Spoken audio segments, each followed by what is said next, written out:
So last time we did my retrospective for one of my elemental campaigns. Today, let's talk a little bit about yours, the Defenders of Gog campaign. This was, That was a good one. geez, started quite a while ago. This is a few years back, but It's been a could you while. give us, before we, I guess, get too much into it, give us a little bit of a premise of kind of what this world was about, where we Sure. started. Yeah. So, oh boy. The idea originally spawned for the Defenders of Gog, Gog, not God. Okay. Although it is very a religious campaign, very much kind of like a crusade type campaign. It was originally based off of uh, the idea and the premise of it all spawned from a couple scriptures in the book of Revelations, actually. The whole idea is that there will be this massive battle, and you have two different parties. And I wish I could remember the exact scripture, but it was Gog and Magog, Magog, right? And these two, they would come from the ends of the earth and battle against each other. And while they're battling, right, the symbol of this great battle that was going to take place is this blood moon, right? The moon would turn blood red, right? And so the campaign was set up in a way that it was set up to effectively, I believe, three phases is how I set it up. Um, what we would do would be there would be uh, there was the whole thing had a time constraint of you're trying to get as much done as you can before the blood moon happens, because that's the big war. Like there's going to be a huge war at that point. And so the way that I went about, I actually replicated. If anybody's ever played Far Cry in some of the Far Cry series, there's a lot of different. I think the new Halo was structured off the same structure, but there's a lot of kind of side quests, all within a certain realm, and then there's a main quest overall of that. And so the way that I structured it was, I gave you guys a big map. In fact, I've got the big map here, right? And I'll oh uh uh uh uh you're not allowed to see that, obviously. Um, I'll put a picture of it on the video, but the world was broken up into four pieces. So this was obviously a homebrew campaign, and I've only ever really run homebrew campaigns for the most part because Same. it I don't know, I'm more comfortable with those, and there's not so much upfront prep for me that I have to put in. Um, but this land was called Elendar, right? It was split up into four quadrants. Effectively, you had Elendar, which was the capital. So Elendar, the land, also capital named Elendar. I don't know. New York, New York. New York, New Yeah. York, right? Exactly. To the east of that was Borindar, a land a little more for like dwarves, a little grungier type crew, right? You've got orcs over there as well, friendly orcs and things like that. Down south of there was Sanandar, big kind of like desert dune area, which is where the players began. And then west of Sanandar was Garandar, which was very woodsy, foresty type. A lot of elves lived over there, things like that. So four different places. So what happened is this group, this faith um, of like zealots, basically, rose up, the faith of the Magog, and they seized the capital.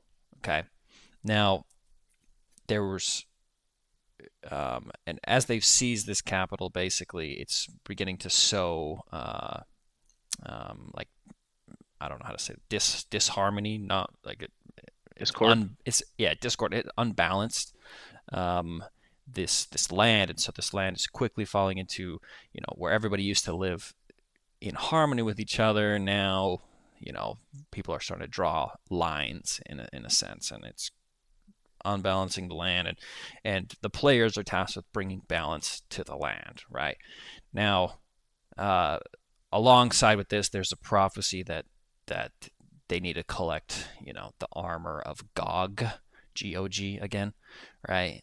And there's four pieces to that armor. They had the breastplate, the helmet, the sword, and a shield.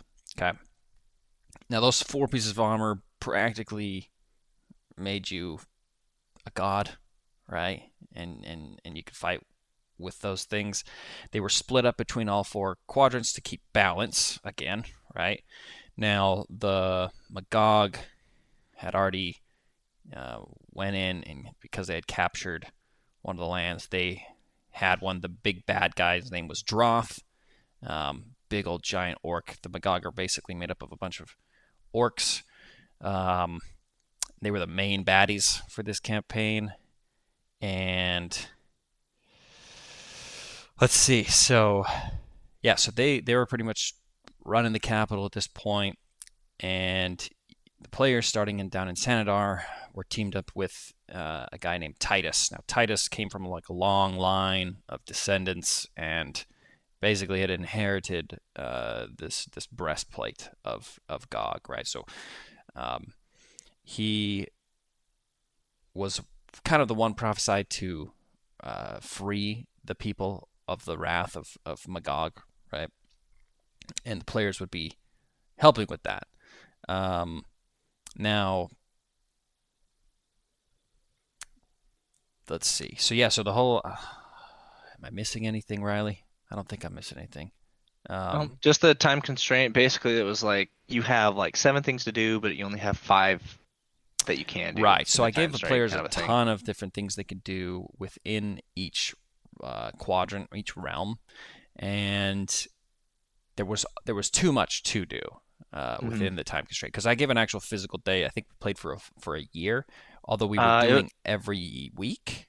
yeah, I think we started We in April, started. and you're like by this date, like Christmas time, and it was like basically we had like That's the total blood of moon. 15 sessions or whatever that was Yeah, like to I think complete you had like this. So 15 there was a sessions and physical like time constraint. 30 things to do, right? Hmm. And so obviously there was not enough time to do everything, but players would kind of have to weigh out, okay, what do we think is going to gain us the most help? Because the idea was go around and gain uh, Favor. followers to be able to raise up an army and fight against the Magog during this blood moon, this Armageddon type war. Um, so that was pretty much the whole premise of the campaign. I had it set up in, I think, like I said, 3 different phases. First one was, um, going around doing those side quests, getting to know the land, as well as getting a lot of followers. And then um, it didn't end up playing out this way, I've realized, because the Great War was going to be in the middle, and then uh, a final battle was going to be at the end. But it actually shifted to where it flipped around, where there was a pre-war or something. You guys basically tried to assault the capital in a sense, We and tried to cut the snake off, or the head yeah, off the snake. exactly. And then, Hmm. A little um, prematurely. but then, and then the Great War came later. Anyway, I had it flipped around, but that's what happens when you're DM. It just shifts around a bit. So yeah. Anyway, so it was based off of like a holy war, um, and the players were tasked with going around collecting the armor of Gog in order to go fight Droth up in Elendar, the capital, and defeat him, and then restore balance to the land. It's basically, I probably could have just said that um, after speaking Well, for and 15 like you said, minutes. no, that works. That brought back a lot of memories of things that I didn't exactly remember happened as well.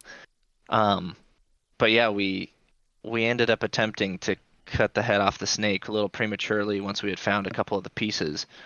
And obviously to assemble all 4, we had to get the one from him Right. because he had the helmet. And that ended up going poorly. We ended up losing that fight, split the party, and we ended up having to regroup, regather, and then eventually we got back to, where they were gonna come siege the southeastern kingdom or whatever, the Great War, and we probably had a couple days in game to actually prepare for that fight, which was kind of fun. Um, Something that we struggle with now is downtime. We Yeah. don't ever really have downtime in our games, so that was all really good. So out of this whole campaign, we had a lot to do in very little time, and it was kind of fun knowing that we couldn't do everything and having to pick. Our choice was, it mattered. It was like, okay, what is going to bring us the most favor? What's going to get us the most done in the shortest amount of time? Um, and I think our choices ended up being very good. But from your perspective, what all went well in this entire campaign, that you think, us as players did, and you as a DM, like creating this world? Because obviously, this is a campaign I reference a lot. I loved this campaign as a player, you know. But what did you do that you think was something great that you would obviously continue doing in future campaigns? Yeah, so, well, it's a good question. I think that I think that there was a lot of things that went well un that were a little bit out of my control. So let me talk about those first. First of all, you guys all were very invested in your characters. Um, That is you true. all really enjoyed what you were playing, right? Um, and I think that was a key piece to just making the role play work, making a lot of these things fall into place. Um, you guys also were very well balanced party, right? You had your Yeah, DPS, you we had your tanks, which we was had you, me as a cleric fighter. We had a Tabaxi warlock, right? an Aarakocra ranger, which was an archer, It's a beast. and then we had a Goliath monk barbarian, which just tanked and did some serious stuff. So we had a lot of like Yeah, really good. We were very well balanced, yeah. surprisingly. So it was a solid party, and so there was a lot of things that went well that I didn't really know were well that again just kind of helped everything fall into place. I think that the time constraint was a fun thing. I don't know that I would add like that exact, hard constraint in every single campaign going forward, but I think it was a fun way to keep the pressure on the players and to keep you guys, engaged in the main quest, knowing that hey, like we're like I try to create a sense of you guys are, you know, nowhere even capable of taking on the Magog at all. And so you kind of feel this stress of like, holy crap, like we've got to get stuff done or this is going to be terrible. And so that I think worked well to keep you guys focused and actually driven towards the content that I've prepped. And that didn't leave a Hmm. lot of room for you guys to, get too far outside of the realm of what I knew and uh, what I already had, like I said, prepped and would be really good at and would be able to deliver quality content, right? Um, Yeah, that is true. That it was hard for us to derail the campaign because it was like, well, if we want to like be successful, we've got to do these things, yeah, which is like plays right into your hands because it's like, sweet, this is all stuff I've prepared. Like, let's go. yeah. I think another thing that really helped that I didn't realize was having a map with different waypoints on there of things that you could do in a sense.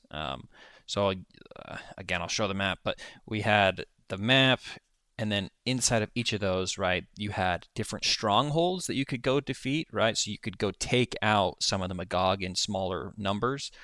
Hmm. Um, or there were different like side quests that you could do to help the people of different cities or different towns, boost morale or uh, make really good friends with some lord, and he's like, oh yeah, I'll send, I'll Hmm. spread the word, like I like you GOG guys, or whatever defenders, you defenders, I think we called you guys.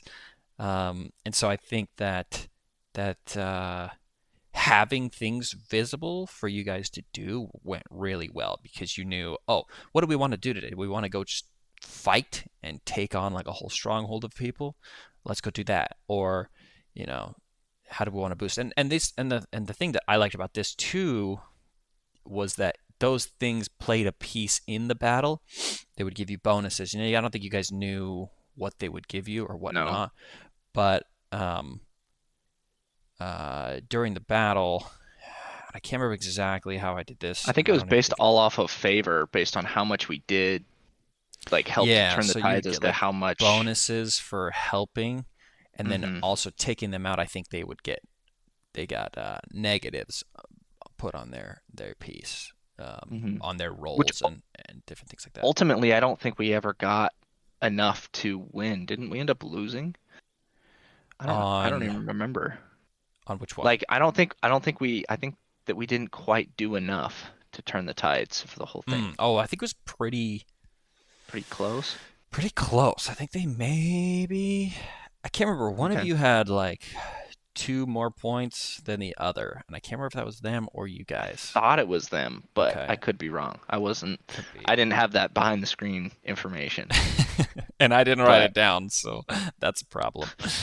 but Um, I will say this was a great campaign, and despite how it sounds, this was not railroaded in any way. This we did not feel forced to do specific things.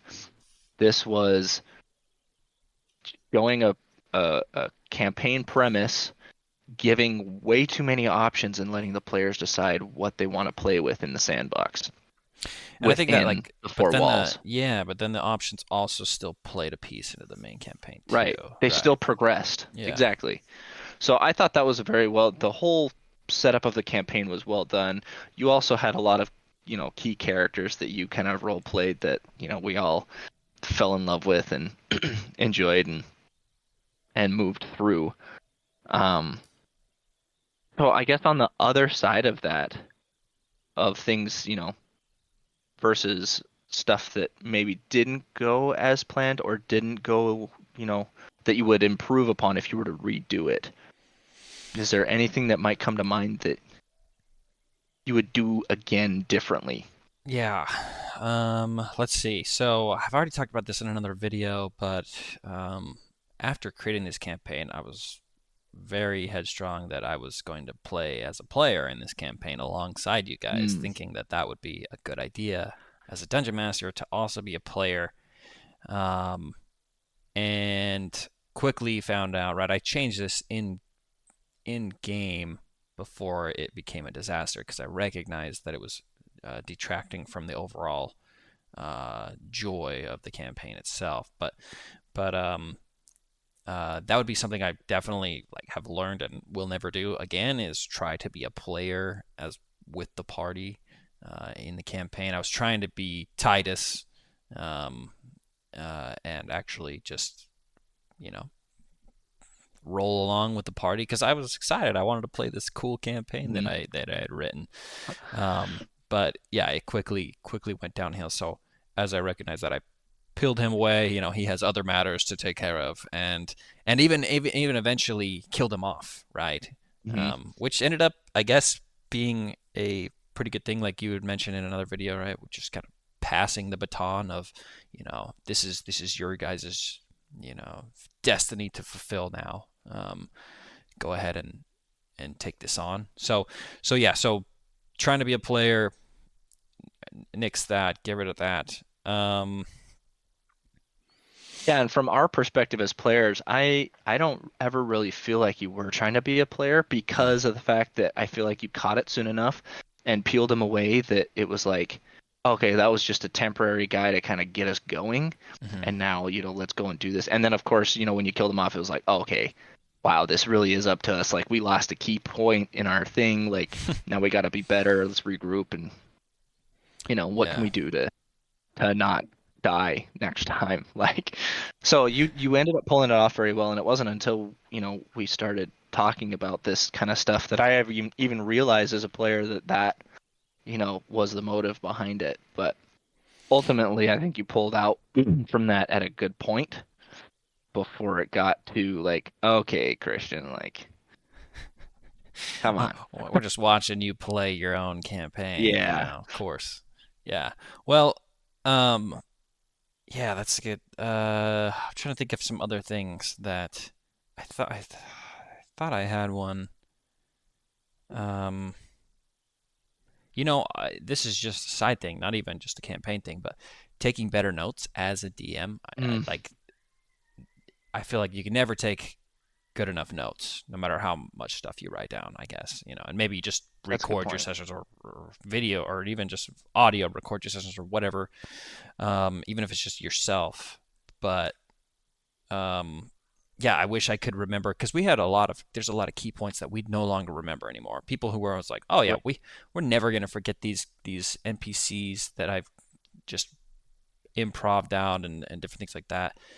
Um, Nobody can remember their names. We yeah, uh, and so now looking back, I look at this again. I look at like all the stuff that I lost. I already showed Riley this, but I've pulled out so many pages that pages. I could have kept, thinking that, oh, like it doesn't matter, like this was just like, you know, initiative tracking and a battle that happened, like whatever. I'm not ever gonna need this again, kind of a thing. But I think that was good. I think that one thing that I didn't do, and I think it was a bit of a trade-off because we talked about how focused you guys were on the main campaign.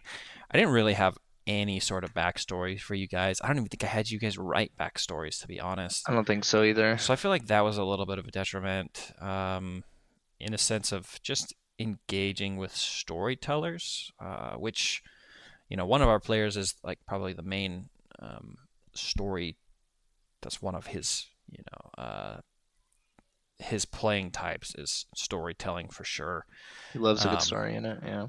and so yeah, I feel like that could have been a little better, and which is actually what inspired my next campaign is being able to incorporate a lot of the backstories from your characters in there, to keep those players engaged. Because I mean, you guys kind of found your way in to that Hmm. story, um, but yeah, initially it was just kind of like, all right, like you guys are just part of the Here. crew. Yeah.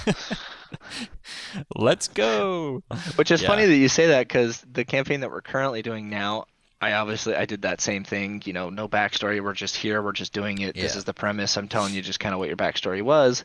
But I miss that feeling a little bit. And so now this next campaign, we're gonna have a little bit more in-depth yeah, personal backstories because so I think it goes back and forth. Not all campaigns need it, but sometimes it's like, man, I do kind of wish that it helps. I think the players have more meaning to why they're playing, their own goals and their own traits to like put into their character during the campaign, whether or not it's even referenced in the campaign at all. yeah. It gives them something to kind of pull from on how to be as a player.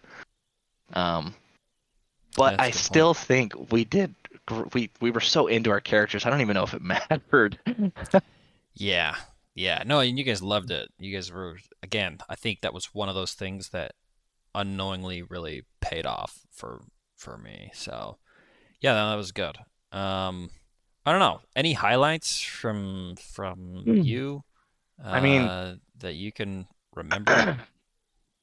obviously, and I'm usually I love combat as a player.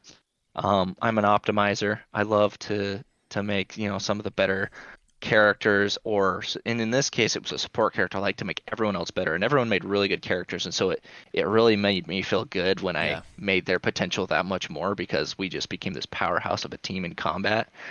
Um, but there were still some times where we had to run away as a group because it was too much. um, and obviously there was the one moment that I always will remember. Um, which is hard to pull off. Splitting the party as a DM is hard to pull off. Um, but in this campaign, after that highlight point where we tried to cut the head off the snake and kill Droth, he ended up killing Titus, and things went downhill. I got thrown out of the tower window. One of the other players attempted to come with me. The other two got banished to a different plane, and the next couple of sessions were you just said, okay, like the next session's gonna be I'm gonna meet with Riley, and we're gonna go through his, and then I'm gonna meet with, these two, and yeah, we had individual sessions until we came back together. So we didn't play D&D together and it was really interesting because I was stuck with I had one of the NPCs that we went in with. He got thrown out the window with me, and so we were down on the ground floor and ended up going through the sewers. Um, fighting some mobs down there. And having some cool social interactions due to some mistakes on my end of spell casting. Um, and it was one of the more interesting things. I've never experienced that as a player of where we now get just kind of a one-on-one with the DM and some personal interactions, some verbal conversations, and then we come back together and it's like, okay, rather than everyone being at the table and you're just narrating these individually and having everyone else be bored at the same time, it was a very interactive situation, and that was something that's always stuck with me. That was a really cool moment, and in fact, with some of the other players, some of the interactions that they had, you ended up bringing that portion back into a new campaign that we ended up meeting that same character, and those players were like, wait, hold on, no way, this is this guy, like what? And we were like, what is going on, like what's happening, like because we weren't in those sessions, we didn't experience what they were talking about, and it was just really cool to be able to experience that. But you got to be careful because the way you did it was not like let's split the party and then start killing off people. It was no, we're splitting the party so that we can be a little bit more immersed in the campaign. It really did feel like I was alone. Yeah. Like I did feel alone. And I mean, in the back of your head, you may have known, like, yeah, those guys are getting their own session and they're gonna Right. play through. But as a character, you just got tossed out a window and miraculously, you can't escape the city because there's way too many Magog around. You got to go under the sewers and find a secret way out and stuff like that.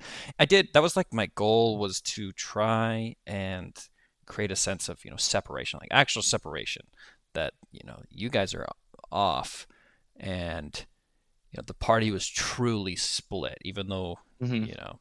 and so that was one of the funner things that I've done.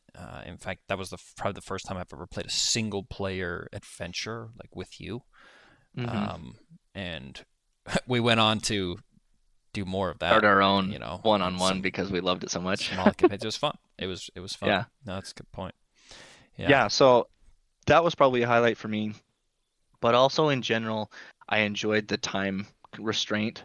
Mm. Like you said, I don't think having that set in every single campaign is a good idea because always having a serious sense of urgency to where the players feel like they can never get ahead can be degrading. Yeah.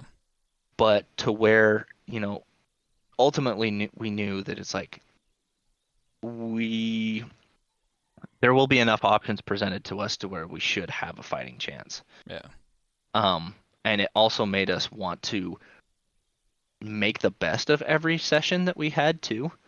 Hmm. We didn't meet for all that many hours every time we sat down. It was maybe only like 3 hours at most. And so it was Yeah. like, okay, rather than sitting down and shooting, talking about life for an hour and a half, it's like, no, like guys, we gotta get in Stay this. Like we don't have much focused. time to get stuff Yeah. done. Like we gotta go. That was So good. that was That's a good point. that was kind of my takeaways from this. Um, and I mean, in fact, it inspired, like you said, a campaign that we did. Your next campaign, you even took into how we started the campaign. Um, we all started out as individual players. We did one-offs as Yeah. kind of like playing out our backstory before we ended up joining each other at Everybody session had their own zero. session zero type Like it thing. Yeah. was, yeah. So ultimately, there was a lot of good things that stemmed from this campaign in my eyes. But like you said, there's also some learning points from this. Um, and so for you as a DM, how has this, you know, campaign and these situations made you feel better or worse moving forward as a DM? What have you learned from it and incorporated into newer campaigns to kind of smooth out those edges? Yeah. I mean, pretty similar to, I think that the key to this is taking all the good and including more of that and then trying to get rid of the bad. And a lot of things, like I said, were a little bit out of my control. Like I had a really good group. You guys all Right. worked really well together, right? There wasn't one person that detracted from the rest of the group. So that was absolutely key. And you guys were invested in your players and actually, as well invested in the campaign. Another thing that was a little bit, out of my control than not. You guys were also super respectful. You weren't messing around on your phones the whole time. Everybody was engaged in Mm. the time that we had. Again, a little bit more out of my control, but paid off really well. So aside from that, I mean, a lot of different things that that went well. I would say for sure, map. It was extremely helpful to allow you guys to know what it is that you should do, Right. um, and just having those options, and knowing, oh, there's places to go, places to explore. Um, it really helps, I think, for the players to have that visual, because you might explain the whole world in your you know 5-minute intro of telling everybody everything, but by the time you enter that, nobody really knows what's going on. Hmm. They've got to really learn it more and more. Um, let's see. I think that the having a structure. I actually had the end of the campaign in mind with a couple different outcomes. Right, a lot kind of like a video game would be. If you've ever played any of those like Telltale games where the story's written, right? Now different things can change a little bit, but overall the overall structure is pretty solid. Hmm. Baldur's Um, Gate style. yeah, right. Like you can change some things. Some other people might die, or there might be a secret ending that you unlock, or whatever. But generally, the main pieces are already set in place, and you're going to get there.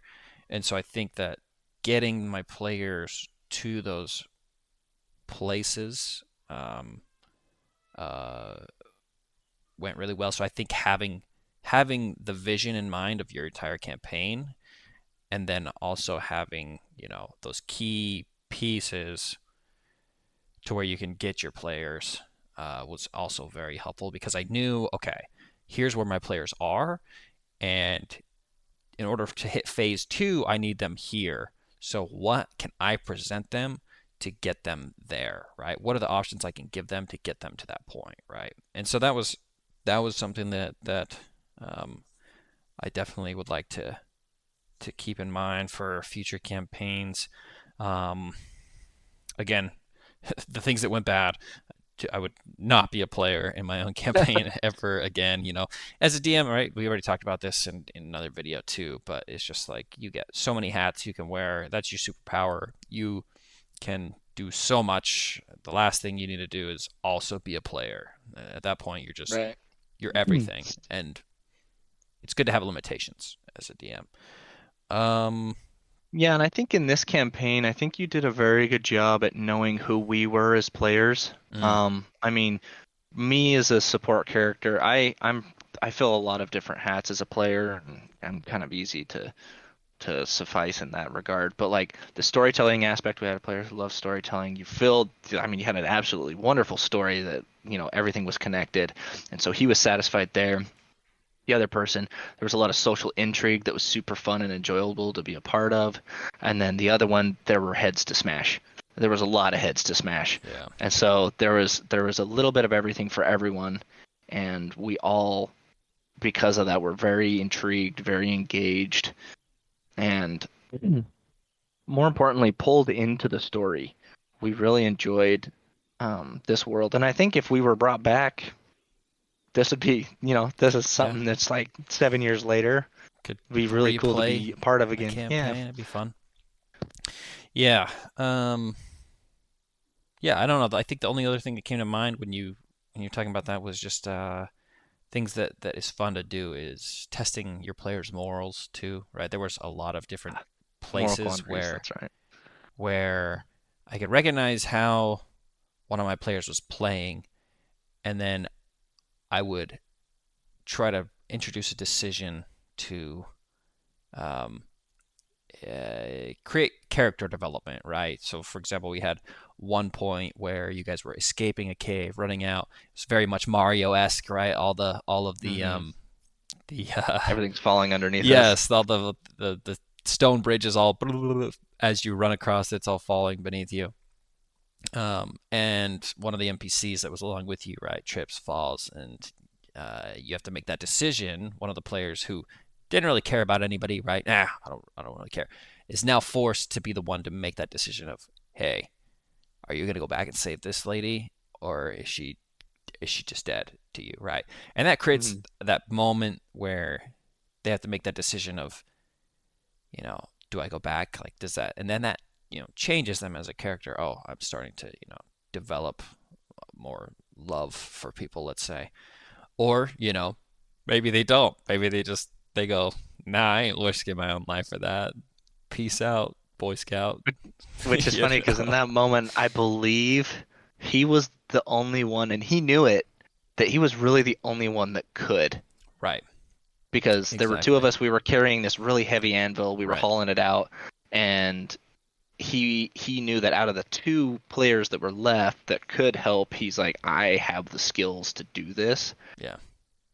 Do I? And so that was really cool. I do remember that. Yeah, it's a good setup. Another one was